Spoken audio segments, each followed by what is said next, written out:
नमस्कार, आप देख रहे हैं ब्रेकिंग विद एजेंडा। आपके साथ मैं हूं रवि ठाकुर। लोकसभा चुनाव से ठीक पहले केंद्र सरकार ने सीएए लागू कर दिया है। केंद्रीय गृह मंत्री अमित शाह ने सीएए के नोटिफिकेशन के जरिए पीएम मोदी ने एक और प्रतिबद्धता पूरी कर दी है।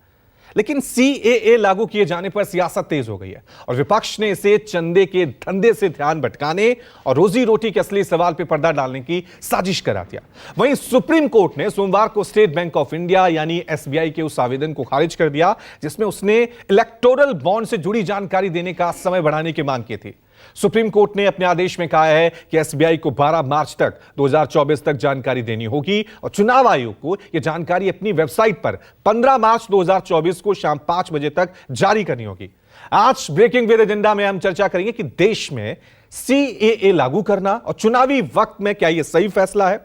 साथ ही एक और सवाल है कि क्या चुनावी चंदे का हिसाब किताब अब पूरी जनता के सामने आएगा। आज हम एक साथ देश के दो बड़े मुद्दों का सियासी विश्लेषण करेंगे, जिसके लिए मेरे साथ मेरे दो सहयोगी और हमारे साथ राजनीतिक मेहमान भी बने हुए। लेकिन उससे पहले सुनिए इन दोनों मुद्दों पर क्या कुछ रिएक्शन सामने आए हैं। कि अपनी क्रेडिबिलिटी थी वो डाउन हुई है।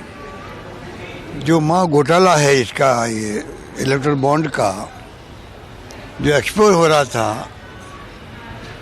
और एक्सपोज होगा कभी न कभी, तो रिकॉर्ड सब कंप्यूटर में होते हैं, इमीडिएटली दे सकते थे आप ईसीआई को। आपने बहाना का 6 महीने का बहाना किया एसबीआई ने,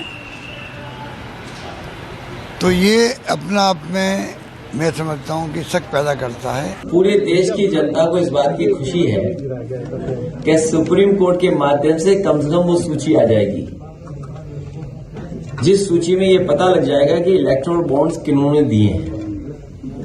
अब सवाल यह है कि वो सार्वजनिक होगा कि नहीं होगा। सारा का सारा सिस्टम कंप्यूटराइज सिस्टम है, सारा रिकॉर्ड तो है एसबीआई के पास।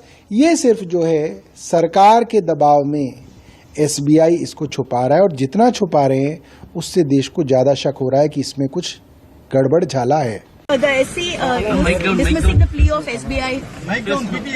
Let the court decide. The matter is in the court. I am just watching the notification.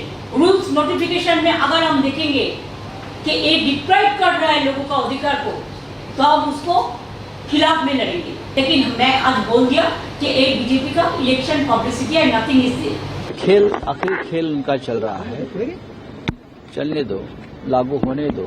ये खेल करते रहते हैं लोग। अभी जब तक चुनाव है तब तक सीए खेलेंगे, खेलने दो।